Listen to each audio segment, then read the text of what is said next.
이제 출애굽기 12장 37절부터 51절까지 함께 주보를 보며 봉독하겠습니다. 시작. 이스라엘 자손이 람셋을 떠나 숫곳에 이르니 유아 외에 보응하는 자들이 60만 가량이요 수많은 잡족과 양과 소와 힘이 많은 가축이 그들과 함께 있었으며 그들이 애굽으로부터 가지고 나온 발교되지 못한 반죽으로 무교병을 구웠으니 이는 그들이 애굽에서 쫓겨났으므로 지체할 수 없었음이며 아무 양식도 준비하지 못하였음이더라. 이스라엘 자손이 애굽에 거주한 지 430년이다. 이 430년이 끝나는 그날에 여호와의 군대가 다 애굽 땅에서 나온즉 이 밤은 그들을 애굽 땅에서 인도해 내심으로 말미암아 여호와 앞에서 지킬 것이니 이는 여호와의 밤이라 이스라엘 자손이 다 대대로 지킬 것이니라. 아멘. 아멘. 오랫동안 정말 바라봤던 일들이 이루어지면 멍멍하죠. 이게 꿈인지 생신지 잘 모르겠다. 그렇게들 얘기해요. 대부분이 얼떨떨해서 처음엔 무엇부터 먼저 해야 될지도 잘 모르는 게 인지상정입니다. 그런데 이스라엘 백성들에게도 그 끔찍했던 400년간의 종살이의 마침표를 찍는 그 순간이 돌아왔어요.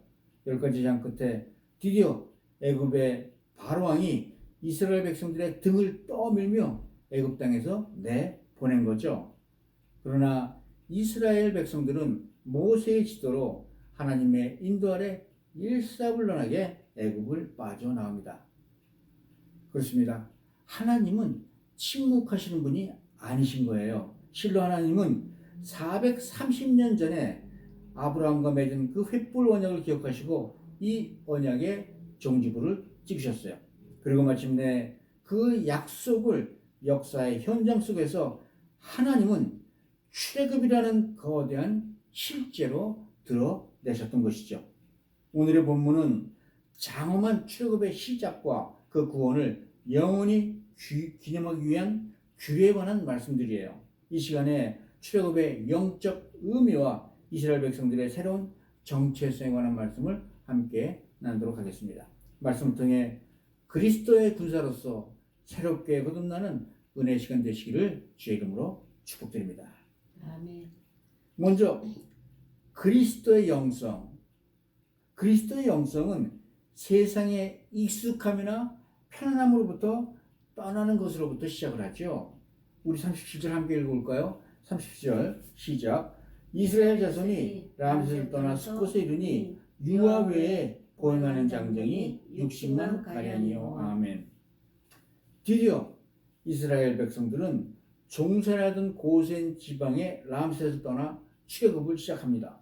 당시 람셋은 애굽의 국고성으로 이스라엘 백성들이 채찍질당하며 벽돌을 굽던 그런 노예의 땅이었죠. 여기서 국고성이란 한 국가의 재원을 보관하는 성의로 국가의 위기 상황에 대비한 물류창고 같은 데죠. 그야말로 이 라마셋은 세상의 가치관과 노예 백성들의 욕망이 충돌하던 그 죄의 현장이었던 거예요.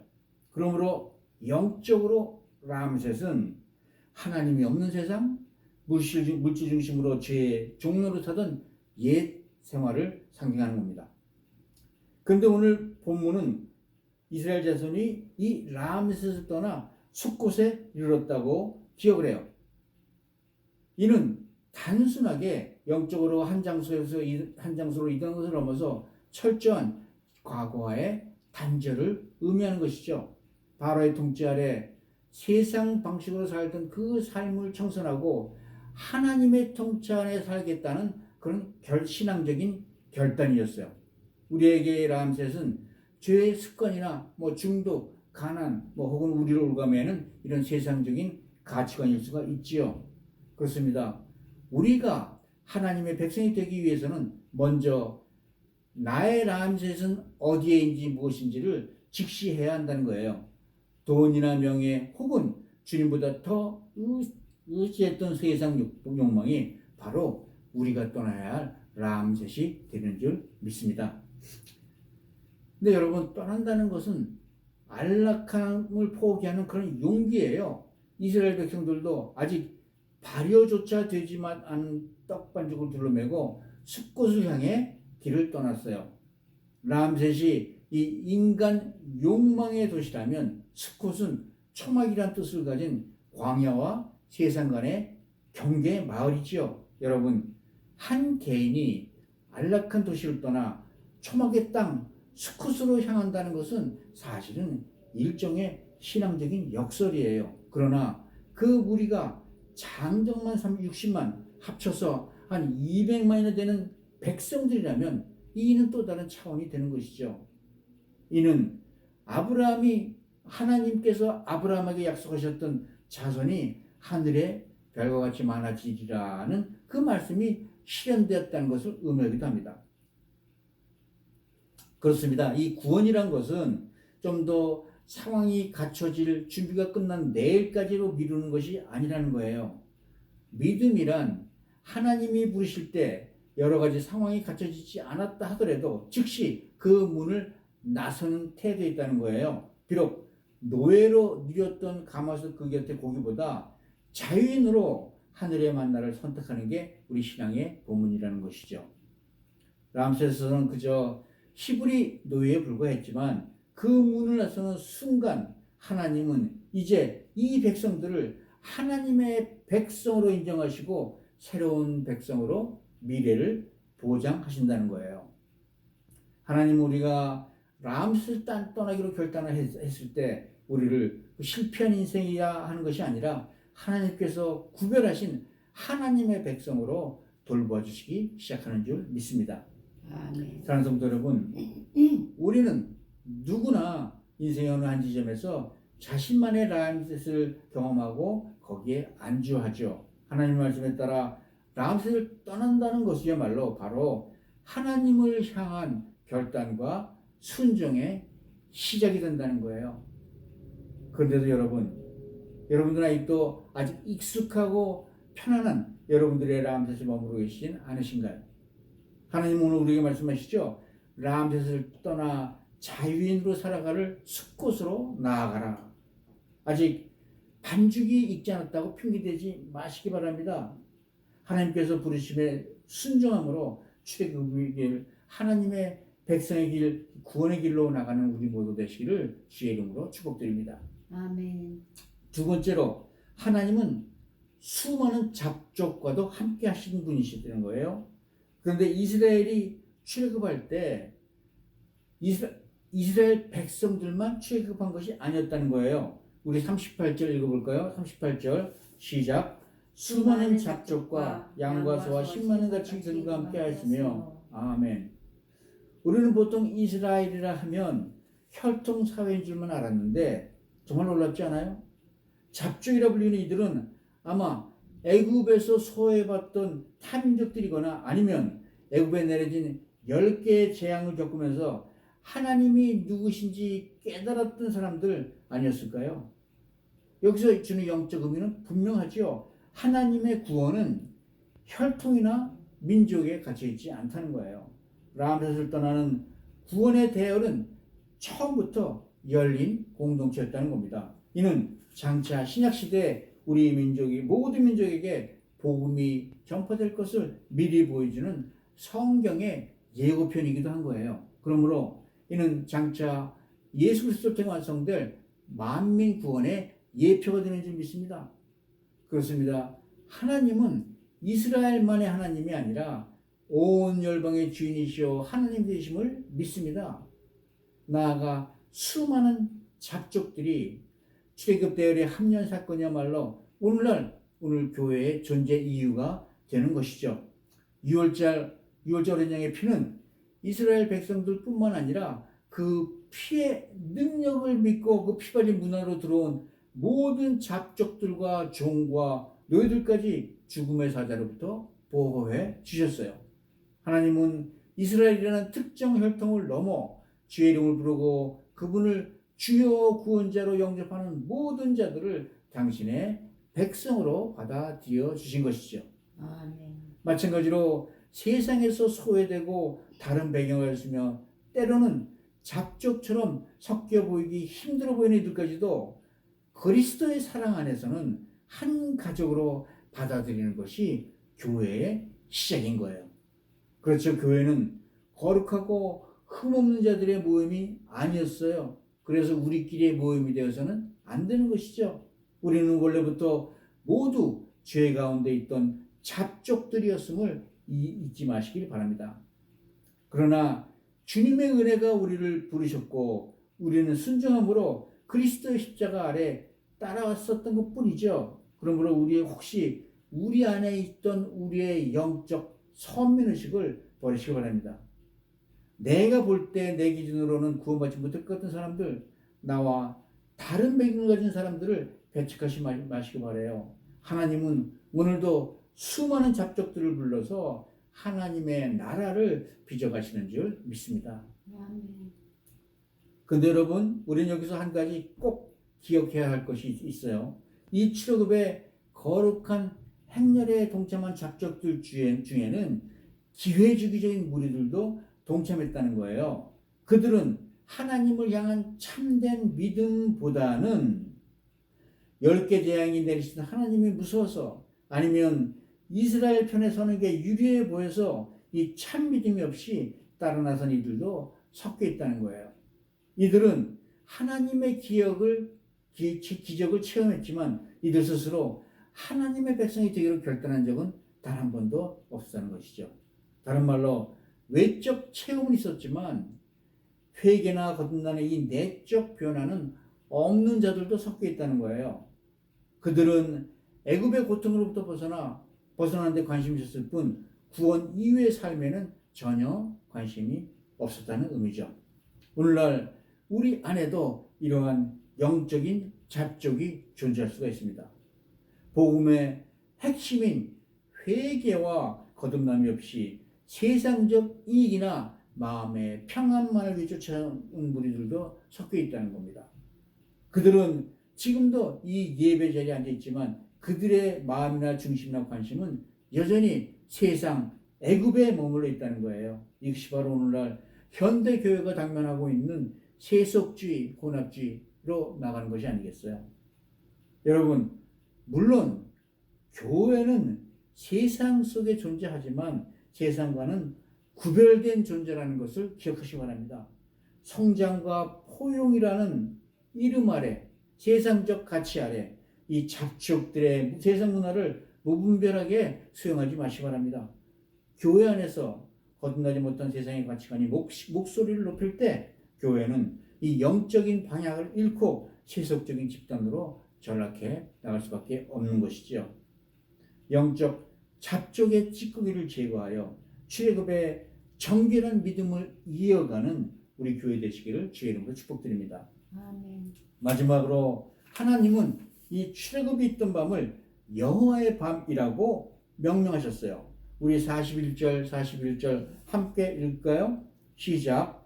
430년이 끝나는 그날에 여호와의 군대가 다 애굽 땅에서 나왔은즉 이 밤은 그들을 애굽 땅에서 인도해내심으로 말미암아 여호와 앞에 지킬 것이니 이는 여호와의 밤이라 이스라엘 자손이 다 대대로 지킬 것이니라. 아멘.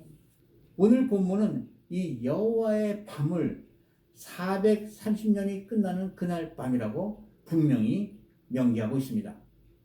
우연히 일어난 사건이 아니라는 것이죠. 창세기 15장 13절에서 아브라함이 하셨던 하나님의 횃불 원형은 이래요. 네 자손이 이방에 되게 되어 그들을 섬기겠고 그들은 400년 동안 네 자손을 괴롭히리니. 참고로 이 430년과 400년의 차이는 이스라엘이 애굽으로 이민 간 횟수와 이스라엘이 애굽에서 노예로 살았던 횟수와의 차이죠. 이는 하나님의 약속의 정확한 성취를 의미하는 거예요. 역시 여러 가지 의미로 나눌 수가 있죠. 특히 하나님께서는 이스라엘 백성들에게 이 밤을 대대로 지키라고 명령하셨어요. 왜일까요?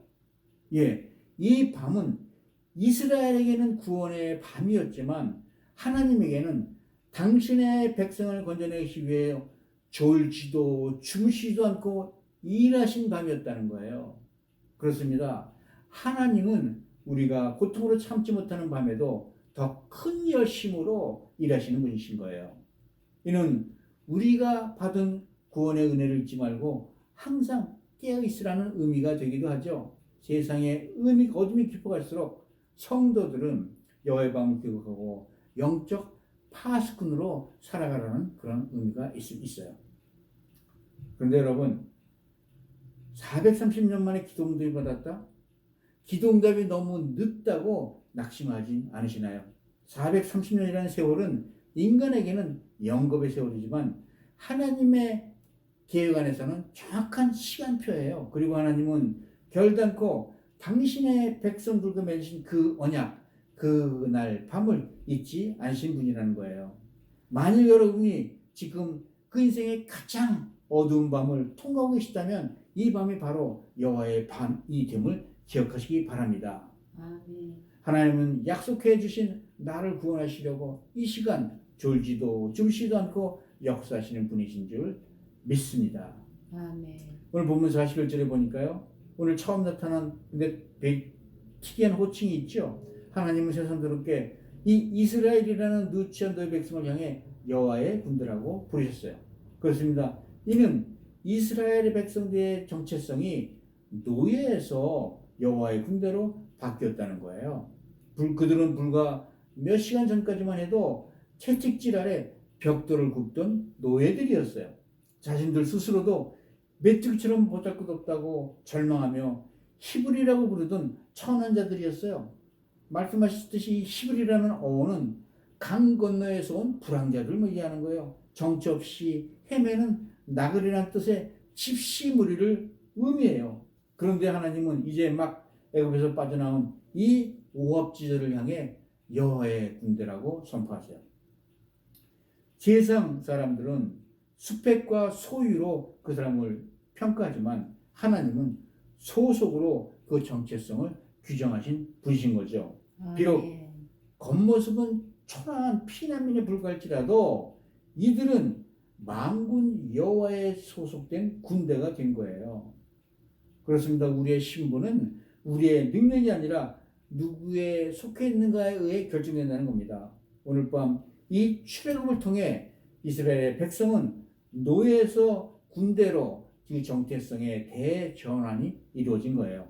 오직 그들이 여호와의 군대인 것은 대장 되신 여호와께서 그들과 함께 하시기 때문인 줄로 믿습니다. 아멘. 마찬가지로 주님께서는 우리가 그리스도를 영접하는 순간 우리를 그리스도의 군사라고 부르세요. 사실 우리가 그리스도인이 된 것도 이스라엘처럼 우리가 잘나서나 영적으로 강건해서가 아니지요. 오직 그리스도 십자가의 은혜로 말미암아 하나님의 구원을 선물로 받았을 뿐인 거예요. 그리스도께서 십자가에서 다 이루었다 테텔레스타이라고 외치며 우리를 사단의 노예 시장에서 값을 치르고 사시는 그 순간 우리는 죄의 종에서 그리스도의 군사로 그 신분이 바뀐 줄 믿습니다. 아멘. 그러면 여러분 여기서 군사로 산다는 것은 무엇일까요? 군사란 편안한 삶을 보장받는 자리가 아니라 목적을 위해 고난을 감수하는 자들이죠. 이스라엘 백성들에게도 그들이 가나안에 들어갈 때까지 그들 앞에 수많은 전투가 기다리고 있었어요. 그리고 40년간 이 수많은 전쟁을 거치고 승리한 후에야 드디어 가나안 땅에 들어설 수가 있었던 거죠. 그렇습니다.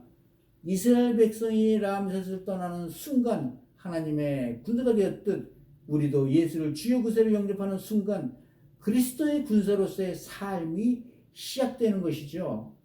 우리 앞에 놓인 수많은 세상과의 영적인 전투에서 그리스도 군사로 승리할 때 구원을 이루는 줄 믿습니다. 아멘. 그러므로 여러분 여호와의 군대에게 가장 위험한 것은 애굽에 관한 미련이었어요. 이스라엘 백성들은 광야에서 힘들 때마다 노예 수성대로 차라리 애굽으로 돌아가자 하고 원망했어요. 마찬가지로 그리스도 군사에게 가장 힘든 일 역시 세상의 유혹으로부터 탈출하지 못하는 것이잖아요. 군사의 목적은 오직 하나, 모집한 자를 기쁘게 하는 것, 명령에 살고 명령에 죽는 삶이라는 것 아니겠어요?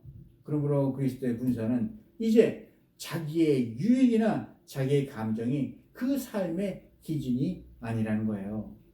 오늘날 많은 성도들이 영적인 전투에서 패배하는 이유는 그리스도의 군사라는 신분을 가졌음에도 불구하고 여전히 자기 생활이라는 세상의 늪에 발이 묶여있기 때문인 것이죠.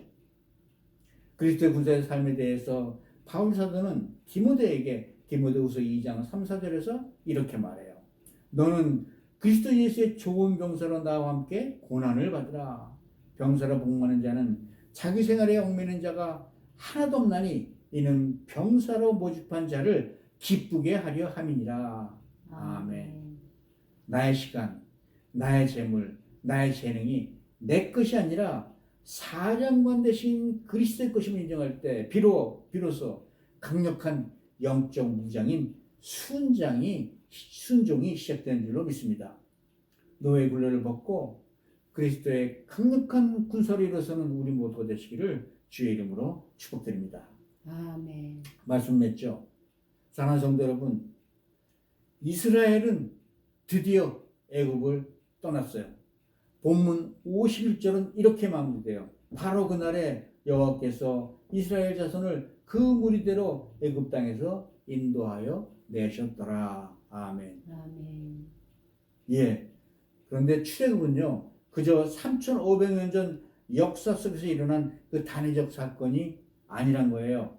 오늘 우리 각각 마음속에서도 끊임없이 기억되고 진행되어야 할 그리스도의 삶인 줄 믿습니다. 사랑하는 성도 여러분, 여러분들 옥매이는 죄의 람셋을 떠나 즉시 약속의 땅 가나안으로 향해 발걸음을 내디디시길 바랍니다. 이제 세상 죄와 대적하여 힘써 싸우는 그리스도의 군사로 살아가시길 바라요.